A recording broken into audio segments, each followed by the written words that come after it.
শিশু রামিসা হত্যার ঘটনায় পল্লবী এলাকা এখনও শোকস্তব্ধ। পরিবার থেকে প্রতিবেশী কেউই ভুলতে পারছেন না নির্মম ও ভয়াবহতার রেশ। দ্রুততম সময়ে বিচার আর দৃষ্টান্তমূলক শাস্তির দাবিতে সকাল থেকেই রামিসার বাড়ির সামনে অনেকে অবস্থান করছেন। এই হত্যাকাণ্ডের বিচার দ্রুতই সম্পন্ন হবে, গোটা রাষ্ট্র সাক্ষী হবে সেই বিচারের, সেই আশ্বাস দিয়েছেন বিএনপির সংসদ সদস্য সেলিমা রহমান। বলেছেন, এমন ঘটনা যেন পুনরাবৃত্তি না হয় সেই নির্দেশনা দিয়েছেন প্রধানমন্ত্রী তারেক রহমান।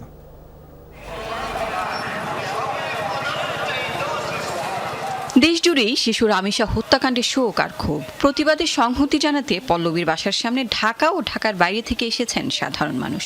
বিচার নিশ্চিত করে অপরাধীদের কঠোর সাজার দাবি সবার। আরো বিপরাই ছোট বাচ্চাকে তুই আমি জায়গা অনেক টেনশনে থাকি, চিন্তা ভাবনা থেকে আরে বিচার হওয়ার না কারণে তো সুযোগটা পেয়ে গেছে যে এটা বিচার হয় না দেখে কি জয় মাস জেল খাটুম, বছরানি জেল খাটুম, সারা তো পেয়ে যাম, বিচার তো হইব না। প্রকাশ্যে একটা শাস্তির ব্যবস্থা করা হোক, ওকে দেখা যেন এরকম বলাৎকার থেকে শুরু করে এরকম ধর্ষণ এবং হত্যার অভিযোগে কেউ যেন অভিযোগ না হয়। জবানবন্দি দিয়েছে যে সে তাকে হত্যা করেছে, তার সাথে সহযোগিতা করেছে।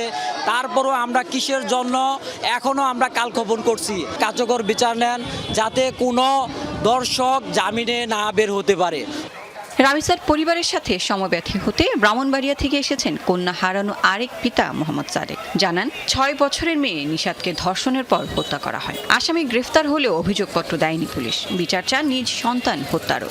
বাসা তো নাই, কি বলবো, যে অবস্থাতে যে অন্তকে ওনার সাথে দেখা করলাম তো আপনারা একটু শান্তি হবে। ওনার মেয়ে অতই অবস্থা হয়েছে, আমার মেয়ে অতই অবস্থা হইল। সকালে শোকাহত পরিবারকে সমবেদনা জানাতে যান বিএনপির সংসদ সদস্য সেলিমা রহমান ও নিপুণ রায়। আর কোনো বাবার বুক যেন খালি না হয় সেই কথা বলেন রামিসার বাবা। প্রধানমন্ত্রী যে আশ্বাস দিয়েছেন তার উপর আস্থা রাখতে চান তিনি। আমাকে যে আশ্বস্ত, যে ভালোবাসার যে স্বীকৃতি বা যে অঙ্গীকার দিয়ে গেছেন, আমি এর উপরেই আমি থাকতে চাই, আমার আর কোনো কিছুর প্রয়োজন নেই। সেলিমা রহমান বলেন, রামিসা হত্যাকাণ্ডের বিচার দ্রুতই সম্পন্ন হবে, গোটা রাষ্ট্র সাক্ষী হবে সেই বিচারের। দুই এমপি জানান, এই হত্যাকাণ্ডের মতো ঘটনার যেন পুনরাবৃত্তি না ঘটে সেই নির্দেশনা দিয়েছেন প্রধানমন্ত্রী তারেক রহমান। 17 বছরে যা করেছে আমরা 2 মাসে তার সম্পূর্ণ শেষ করতে পারব না। কাজেই মাননীয় প্রধানমন্ত্রী চেষ্টা করছেন, আমরাও চেষ্টা করছি। সেই দায়িত্ব নিয়ে তারা খুব দ্রুত এর বিচার করবেন যাতে করে জনগণের আস্থা ফিরে আসে। রামিসার এই হত্যাকাণ্ডের বিচার আপনি পাবেন।